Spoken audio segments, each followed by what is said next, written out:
Well, good morning. You look wonderful from up here. Are we all ready for a conference, engage in the debate about the future of work and how we're going to embrace it? But it's fabulous to see you all here today. I remember speaking on this platform a year ago, and can you remember what the incident was I had to talk about first off? It was Donald Trump being elected. And it had happened the night before, so we'd all been up all night thinking, oh my goodness, what's going on? But as you've already seen from the little video, this is our 70th anniversary of the annual conference. So 70 years ago, we had the conference in Blackpool. We had about 2,700 members, I think, and we were then the Institute of Labour Management and became IPM, and I'm sure some of you were members of IPM around that time. 70 years ago also was the birth of the NHS. So we have an interesting birthday with them as well. And it was also the time, interestingly, 70 years ago, that the Labour government introduced the need for thousands of new personnel officers. And what they were talking about was in nationalised industries, that they required nationalised industries to be good employers. There's nothing new under the sun, is there? So looking forward to a great conference. We've got a lot of different sessions and a lot of different themes about the future of work. Themes on everything from fairness, inclusion, ideas of good work, analytics, agility, culture, leadership, skills, routes to work, and not last and certainly not least, ethics. I'm chairing a session on ethics, which I'm really looking forward to, and I know there are various fringe events on that as well. So what else can we look forward to in the conference? Well, 32 conference sessions in total, 5 conference streams, all these different bite-sized learning. So do get out there amongst the exhibitors and the exhibition space and go listen to the bite-sized learning as well. But also visit all these wonderful exhibitors who are here to share their insights, their products, their services, and their ideas with you. And over the course of these 2 days, we have, I think, around 4,000 or 5,000 people who attend this event. And from, I think, about 30 different countries. So you're all very welcome. I know some people have come from as far away as Australia. So where are we in the world of work? Where are we in terms of the future? This quote, actually, if you go Google it, I think even Abraham Lincoln quoted something like this: the best way to predict the future is to help to create it. I think Peter Drucker was particularly famous for this quote as well. And if you look at where we are today, I mean, it's not just about the future, it's also about understanding where we are today, because we are in times of great change. It's been said many, many times. And if you look at it from a political perspective, well, I've already made the point that if you look just over the last year, I mean, we did not predict that Donald Trump would be the President of the United States, and all the things that he's now saying and doing. We've had a UK general election over the last year, which also surprised many people, particularly in terms of its outcome, not least the Conservatives. We've had the return of Jeremy Corbyn and the old left. And now, 2 of my daughters were at Glastonbury, and they're all chanting, "Oh, Jeremy Corbyn." And you'd think, what a sea change from a year ago. And we've got the triggering of Article 50 that happened in March, and all this debate about Brexit, and what's that really going to mean? What are the issues? How do we understand that? And how do we get some voice in the debate? We've had, across Europe, massive political change too. Emmanuel Macron becoming president in France from almost nowhere and steaming through the middle of an increasingly political divide, which is, I think, what we're seeing in many places now, a polarization of politics between the left and the right. And in things like the German Bundestag, the first time since the Second World War, right-wing parties, Alternative for Deutschland, in the Bundestag, and the SDP with its lowest vote share for 40 years. And people like Geert Wilders in the Netherlands. So I think when you look at all of this, what's going on? Well, one of the things that's going on is this rise of what's often been termed as populism, but also to some degree nationalism. And populism, I think, is very much about voice. It's about people having their voice. And if you break down a lot of the reasons why people voted for Brexit, I mean, I know the whole myriad, but there was certainly at the heart, I think, this idea of, have I got voice? There are all this stuff going on, all this globalization going on, but where do I sit in all of that? Is it affecting me positively? And if it isn't, then how do I get some voice in that? And emphasizing these ideas of local connection and of community. And I think particularly, everywhere, but in the United Kingdom now, more and more of the debate, I think, is shifting to what can we do regionally and locally. because actually so many of our connections, particularly if we're smaller businesses, are about what we connect to locally and how we build strong community in all of that. And I think without doubt also, how do we create safe environments? And I'll come back to that thought in a second. So then we've also got these debates about the economy and about business and the future of business and the economy. We've had in the UK and again many other countries as well, debates about things like productivity. It continues to be one of the key agenda items for the government. And yet, do we really understand productivity and what drives it? We have the stats in the United Kingdom, which always, at one level amused me, and another level shocked me, that we are apparently at least 20% less productive than the French, which, as I've often said, well, that means if the French didn't work on Fridays, they'd still be more productive than us, and Brits mostly think the French don't work on Fridays anyway. So what's going on? So you got that, you got these debates about good work. I mean, the Matthew Taylor Review, which is about modern working practices and trying to understand things like the gig economy and how people were working and what rights they should have, really, really important debates. But also he drew out this bigger debate about what is good work.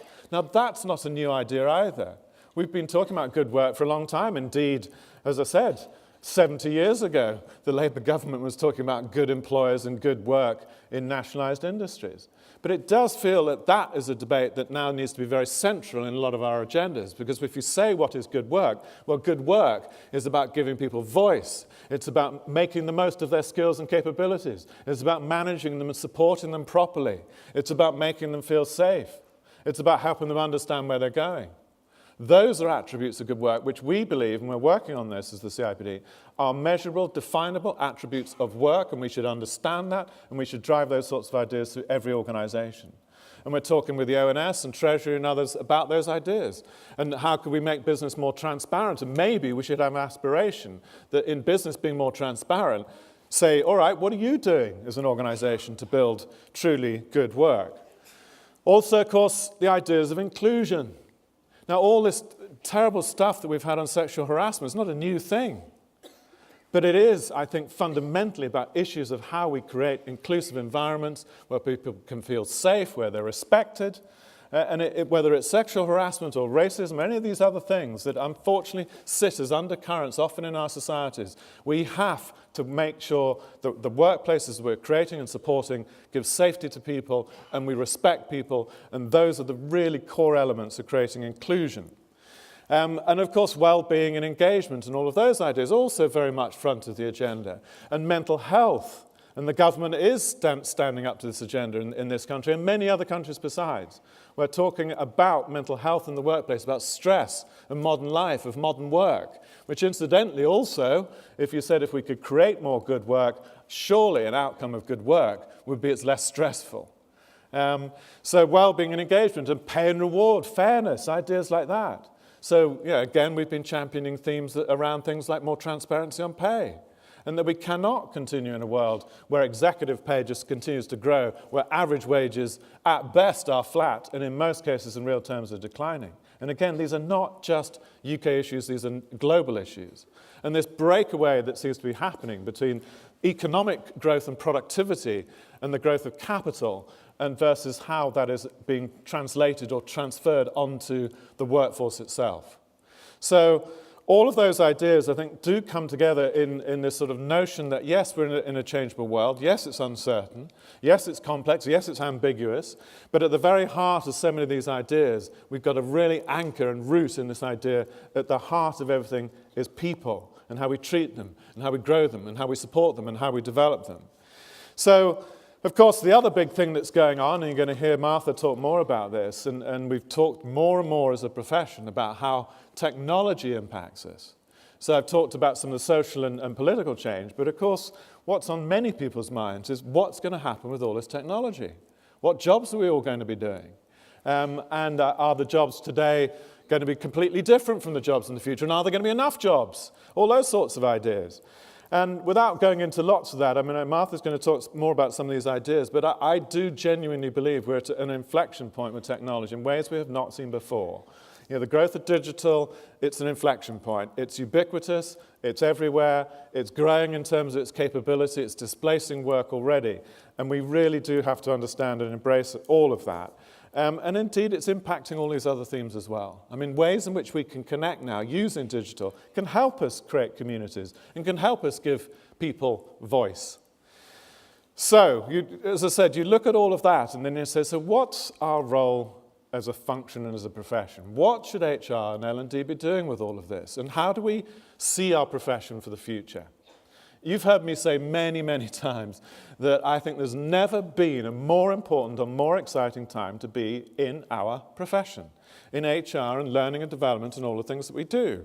But we've got to step up. We've got to have the confidence to challenge and to engage. We've got to make sure we've got the skills and capabilities, that we're investing in ourselves. Because the reality is, with all this change, we've got to keep current as well. We've got to build the skills that we need for the future. We've got to understand how technology is impacting the workplace, all the way from how we work with our organizations and work with our leaders to say, all right, how do we make sure that with all this technology that we are creating good jobs, good work, that we're getting the best out of people? Call it cobotics, call it what you want. But we must be in that debate. We must be part of that debate that helps shape that future, helps shape a future that leverages technology as best we can for people. So we need also in all of this more focus, therefore, on organization, on jobs, on culture, on leadership. Because I think intriguingly, I've talked a lot about the more sort of tangible things that are going on. But of course, a lot of what we know in business that we need to address are the less tangible things. The culture, why people do what they do, whether we have values that people live. Do the leadership, are they consistent in their actions behind all of that? And it's particularly important when we think about areas like inclusion. We've also, I believe, and we believe, got to reinvent certain things that we do. And to me, very, very high up the list of things we have to reinvent is learning and development. Learning and development. If you look at the future of work and say, all right, we can't predict all the jobs, but we know we're going to have to reskill and upskill more regularly, that should be an absolutely core element of an agile organization, as an organization that can upskill its people, can redevelop them, can reposition them.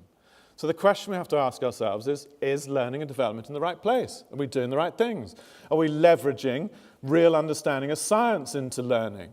Are we leveraging digital and technology? Are we building bite-sized learning? Are we embedding learning into the job and into the processes that we have? And how do we do that better?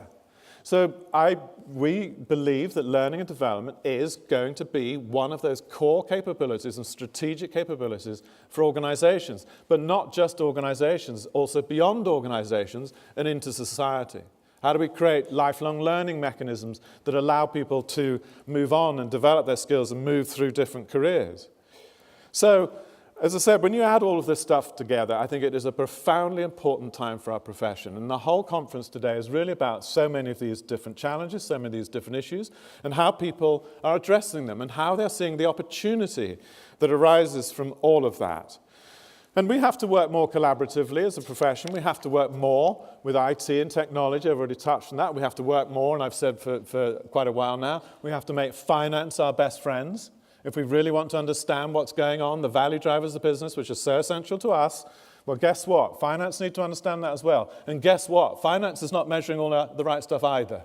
There's way too much value that sits on corporate balance sheets that is not measured, that is intangible, but is actually about the people and about the culture and all those other things. So we've got to work with them as well. So one of our key things as we look to the future of the profession and say, what is it we've got to drive for? And how do we think about these things differently and shift our mindsets into a different place? Is this simple mantra that we believe we need to be much more principles-led, that we need to be more evidence-based, and we need to be more outcomes-driven. Now, just to quickly unpick each one of those.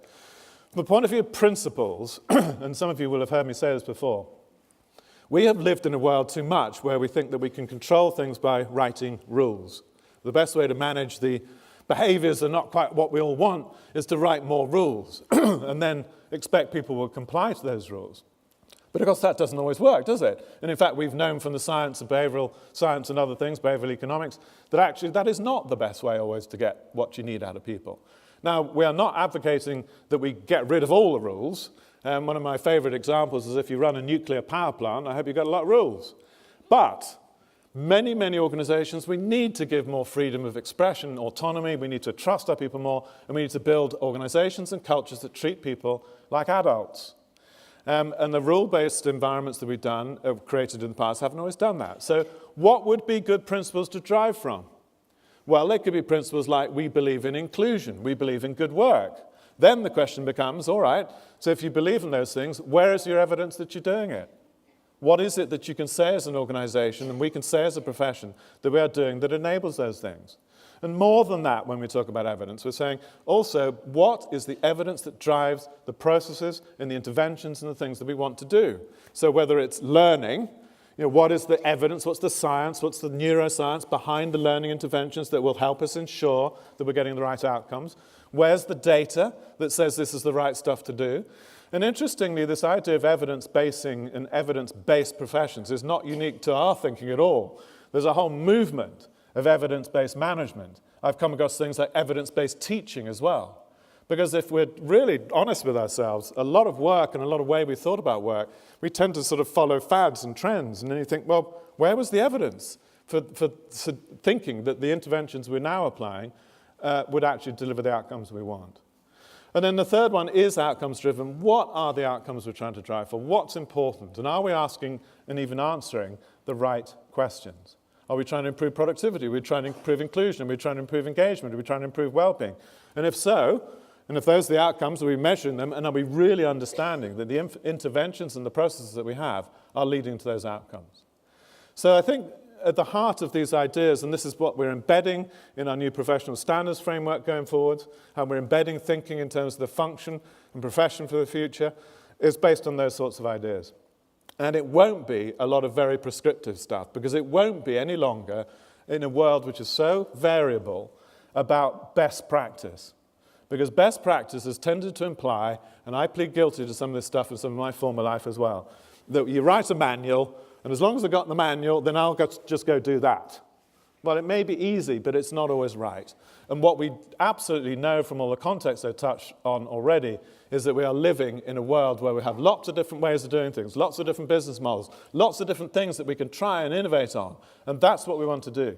So it's best fit practice, not best practice, but best fit. What fits your organization best? And how do you drive from these ideas of principles, evidence, and outcomes? So I think we're, as I said, at a really exciting time. And as we think about all these things for the CIPD and what we're trying to drive for is these sorts of ideas, but moving it forwards in terms of our professional standards, moving it forwards in terms of how we think about the profession and the function for the future, which you're going to hear a lot more about in the coming year. Really pushing hard on learning and development as a key strategic capability. And I'm very excited that over the last 4 or 5 years, we've grown our learning and development community within the CIPD. We've doubled it from 13,000 to 26,000 people in L&D, because we had lost sight of L&D as a core competence, and we've really been pushing that. So we're going to be pushing that a lot harder. We're pushing, as I said, the new standards and the new frameworks and these ideas and evidence and understanding what that all is. We're definitely going to be pushing more active member engagement, because I really do believe in all of this, that we need to make sure that we are providing the channels of connection and support to our profession, as I said before, at a very local level, just as much as we might do in big national conferences or international conferences. We need to help people to connect, and we need to help people learn from each other, and we also need to see, and we're already doing some of these things, that we as a profession can do some real good. We can do some real good, whether it's mentoring others, supporting people into work, coaching others, or just being engaged. And how do we create better work and working lives? So all of those ideas, I think, you're going to hear a lot more in the coming year. And of course, it almost goes without saying, this is my lead-in to Martha, is that we are talking much more about technology and the impact on jobs and all those other things. But we're also, how do we digitally transform what we do as the CIPD, what we do as a profession, all the way from the learning and the qualifications and the continuous professional development and our community connections and our outreach, all more digitally enabled. And you're seeing more and more of that coming, and more of it's going to be visible to you, and these are ways in which I think we can support all of us in helping to build towards not only our own professional growth, but the impact that we have as a profession. So, as I said, an amazing time. Do get involved just through this conference as well, but look out for all of the things which we're trying to connect you with and the debates and other things that we're trying to have. But as I said, a good lead into Martha, I think, when I start to talk about how we digitally enable our business and digitally transform the CIPD, because I'm really delighted to have Baroness Martha Lane Fox to join us as our keynote speaker this morning. Martha's had an amazing career. She sits as a crossbench peer, which I think allows you to be rude to everybody, doesn't it, Martha? Yep.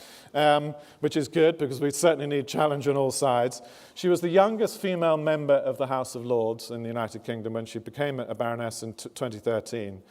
You will know her also as one of the founders of lastminute.com, and I've used lastminute.com and had a fabulous couple of holidays off the back of that.